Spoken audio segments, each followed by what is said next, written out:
Hi, everyone. Dr. Yoshiram here. Just want to send this message out given the just insane circumstances over the past few days. So I am recording this on, Thursday evening.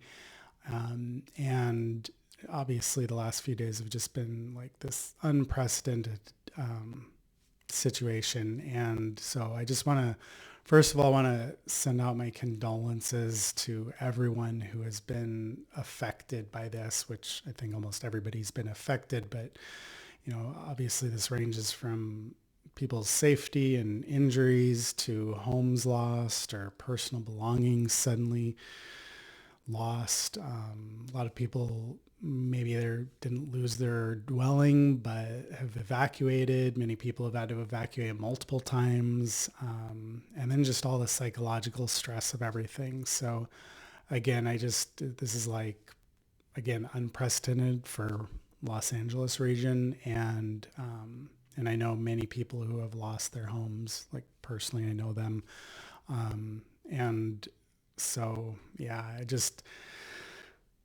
so much there. And please let us at Oasis know how we can support you. I'm sure there will be a lot of aftermath from the situation. And I also want to just say, I know how resilient the human spirit is. And so band together.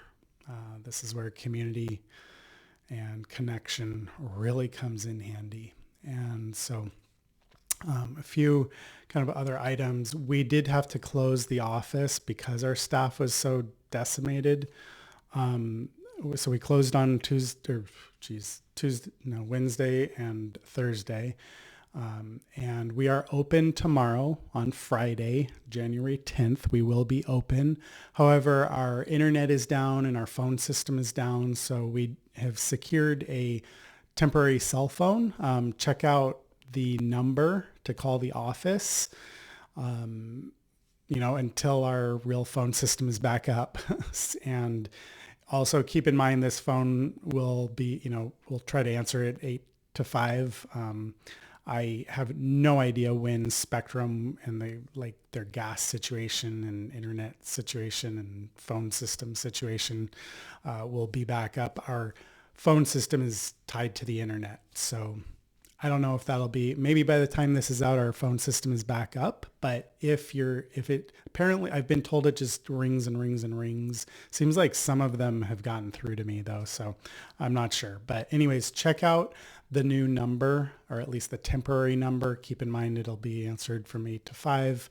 Apologies for any phone or voicemails. We've tried to cancel people, but over the past couple days, people's appointments, but apparently some of those didn't get to the person because of other phone and internet outages. So this is just us doing our best, and forgive us if our messages are not being received.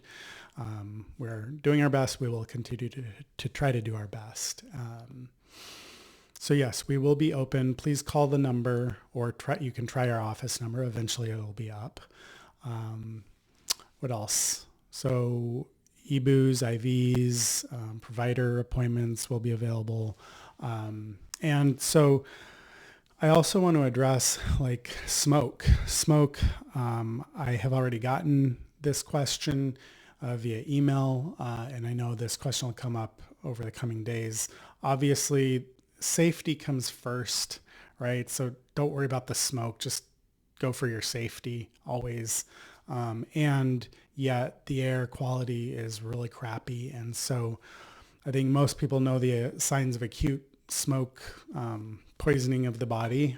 And that's just kind of your standard respiratory symptoms, and eyes obviously get irritated. But what I'm most concerned about from the smoke standpoint is all of those really fine particulates in the smoke. I mean, this is not just trees that have been burning up, right? This is houses, and imagine all the off-gassing of various toxins. And when it's the smaller the particle, the more dangerous, because big particles can actually be caught in our nasal passageways all the way, and then our lungs will catch them. But eventually, if really small particles will find their way all the way down into the deepest parts of our lungs and actually get transported into our bloodstream, and then deposited into our tissues. And so and like, what are the long-term effects of those? Like, it ranges from head to toe, but definitely lowers your immune system. So obviously many things can come from that, can affect your lungs, obviously. Been a lot of articles over the years about how much these types of toxins can affect your brain for long-term dementia, cardiovascular disease, and so et cetera, et cetera.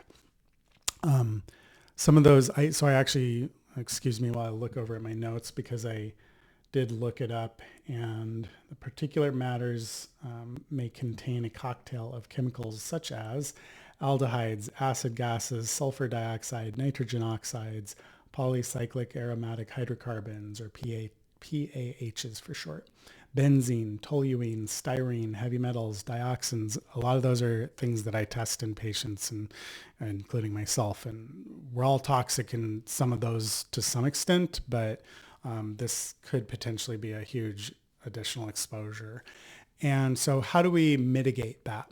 And when there's smoke outside that you can actually literally smell, that's a good time to wear an N95 mask, because that will filter out many of these toxins. Not all of them, but many of them. So yes, N95 mask when you're outside during these times of heavy smoke in the air, absolutely a great idea. Air purifiers, great idea. I'll try to throw some links into a few. There's a lot of good ones out there nowadays.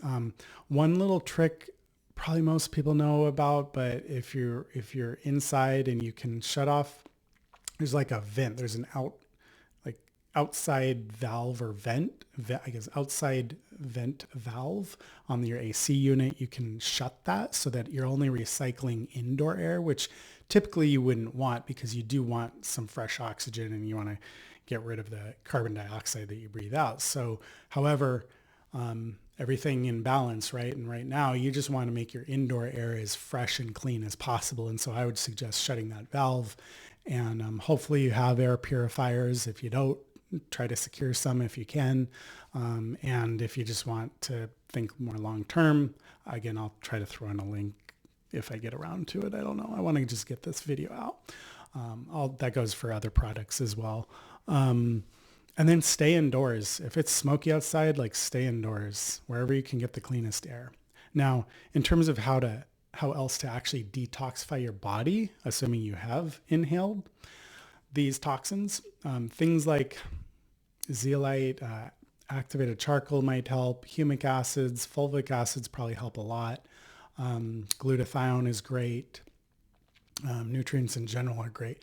Hydration. I mean, right now is a good time to stay really well hydrated, because your body, anything that's water soluble, if you can just pee it out before it gets deposited into your tissues, that would be ideal. So stay really well hydrated during this time. And then I'll just mention, I'll try to throw a link up in the whatever article is accompanying this, but Cellcore has a great product called HMET binder. The HM stands for heavy metal. ET stands for environmental toxins. So HMET binder. Check out the article. Maybe I'll have a link. We do have that in the office as well.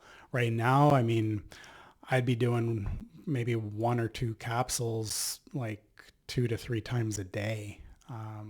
That's what I would be doing.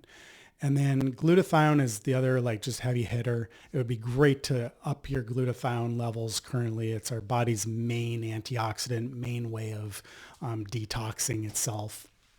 Well, there's a lot of different ways, so maybe I shouldn't overblow it, but it is a great way to detoxify ourselves. And so temporarily, you might want to consider oral glutathione, a topical glutathione. We do have both versions in the office. Again, I'll try to put up some links where you can just purchase online, but by the time those actually get to you, the smoke might be mostly gone.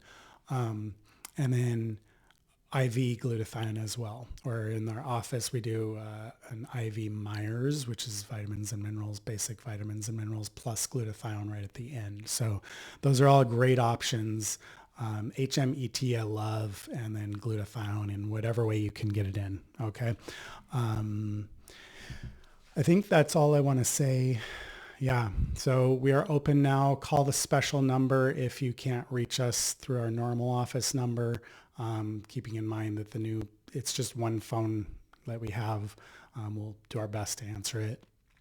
And and then again, just my sincere, just my heart goes out to everyone. My thoughts and prayers and love with you all. Thank you.